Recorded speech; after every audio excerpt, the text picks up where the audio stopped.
നമസ്കാരം. സോഡിയാക് മീഡിയയിലേക്ക് എല്ലാ പ്രേക്ഷകർക്കും സ്വാഗതം. 2026 ജൂലൈ മാസത്തെ ഉത്ര നക്ഷത്രക്കാരുടെ നക്ഷത്രഫലമൊന്ന് പരിശോധിച്ച് നോക്കാം. ഉത്ര നക്ഷത്രക്കാരെ സംബന്ധിച്ചിടത്തോളം കന്നിക്കൂറാണ്. കന്നിക്കൂറുകാർക്ക് സർവാഭിഷ്ട സ്ഥാനത്ത് സർവേശ്വരകാരകനായിരിക്കുന്ന വ്യാഴം സഞ്ചരിക്കുന്ന സമയമാണ്. അതേപോലെ തന്നെ ചന്ദ്രലഗ്നാധിപതിയായ ബുധൻ സ്വക്ഷേത്ര ബലവാനായിട്ട് കർമ്മസ്ഥാനത്ത് പഞ്ചമഹാപുരുഷത്തിലെ ഭദ്രായോഗം ചെയ്താണ് നിൽക്കുന്നത്.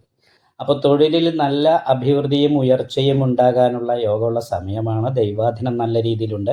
കുടുംബസുഖം അനുഭവിക്കാനായിട്ട് സാധിക്കുന്ന സമയമാണ്. എല്ലാവരുമായിട്ടും നല്ല ബന്ധത്തിൽ, സ്വന്തക്കാരും ബന്ധുക്കളുമായിട്ട് നല്ല ബന്ധത്തിൽ മുന്നോട്ട് പോകാനായിട്ട് സാധിക്കും. അതുപോലെ തന്നെ ക്ഷേത്ര ദർശനം പോലെയുള്ള കാര്യങ്ങൾ, വിനോദസഞ്ചാരം പോലെയുള്ള കാര്യങ്ങൾക്കൊക്കെ യോഗമുള്ളൊരു സമയമാണ്. എല്ലാവരും കൂടി കൂടിച്ചേരാനൊക്കെ സാധിക്കും. സാമ്പത്തികമായ നല്ല നേട്ടങ്ങൾക്ക് യോഗമുണ്ട്. ചെയ്യുന്ന തൊഴിലിന് തക്കതായിരിക്കുന്ന അനുകൂലമായിരിക്കുന്ന ഗുണഫലങ്ങൾ അനുഭവിക്കാനായിട്ട് സാധിക്കും. തൊഴിൽ സ്ഥാനക്കയറ്റത്തിന് യോഗമുണ്ട്. അതേസമയത്ത് ശത്രുദോഷം നല്ല സ്ട്രോങ് ആയിട്ടുണ്ട്. നിവൃത്തി സ്ഥാനത്ത് ശത്രുസ്ഥാനാധിപതി ബാധയിലാണ് നിൽക്കുന്നത്. മാത്രമല്ല ശത്രുസ്ഥാനത്ത് അമൃതവർഷകണ്ഠകാരകനായിരിക്കുന്ന രാഹുവുണ്ട്. 5ാം ഭാവാധിപതി ശത്രുസ്ഥാനാധിപതിയായിട്ട് നിൽക്കുന്ന കാരണം പൂർവികമായിട്ടുള്ള പൂർവ്വപുണ്യ ദുരിതം എന്ന് വേണമെങ്കിൽ പറയാം. പൂർവികമായിട്ടുള്ള കുടുംബത്തിൽ പൂർവികമായിട്ട് വന്നിട്ടുള്ള ദോഷങ്ങളാണ് ഈ സമയത്ത് ശത്രുദോഷമായിട്ട് അനുഭവത്തിലേക്ക് വരുന്നത്. അപ്പോൾ അതിന് പരിഹാരമായിട്ട് അയ്യപ്പ ക്ഷേത്രത്തിൽ നീരാഞ്ജനം വഴിപാട്, നാഗപൂജ, സുദർശന പുഷ്പാഞ്ജലി, അത് തുടർച്ചയായിട്ട് സുദർശന പുഷ്പാഞ്ജലി നെയ്വിളക്കും വിഷ്ണു ക്ഷേത്രത്തിൽ ചെയ്യുക. അതുപോലെ ഇടയ്ക്ക് ഗണപതി ഹോമം ചെയ്യുക.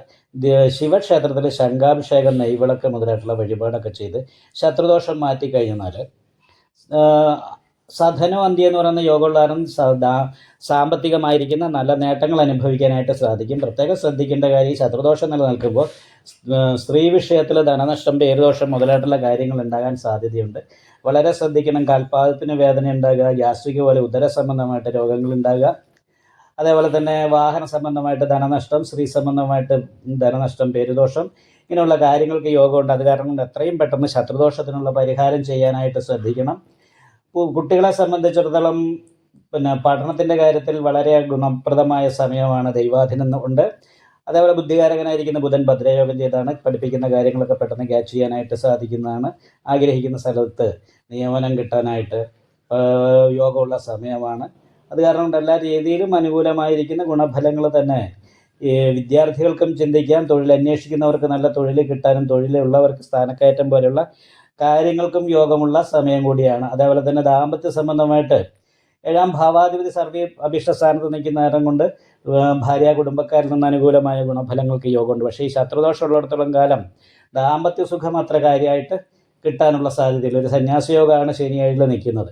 അത് കണ്ടകശനിയുടെ ഒരു ദോഷം കൂടി ഉള്ളത് കാരണം കൊണ്ട് അയ്യപ്പക്ഷേത്രത്തിൽ നീരാഞ്ജനം വഴിപാട് ചെയ്യാനായിട്ട് മറക്കരുത്.